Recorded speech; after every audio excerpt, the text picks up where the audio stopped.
počítam, že slovenské STKčky sú také, že sa stávajú rodinným podnikom, že pravdepodobne si školíte svoje deti a tie školíte vaše deti. Lebo školstvo je tam, kde to všetko začína a končí.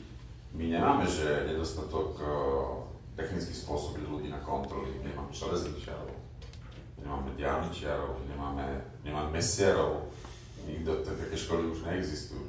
Všetko pozabíjali a pozatvárali, takže treba pozdraviť pána Druckera. Zhodou okolností teda ja mu fandím, ale teda to školstvo musíme zmeniť a tam musí sa to pripojiť na tie priemysly. Sme automobilová veľmoc ako krajina a tie spolupráce tých stredných škôl a vysokých škôl sú neporovnateľné. To sa nedá porovnať proste s Čechmi alebo s kýmkoľvek. Takže tu máme naozaj veľkú prácu.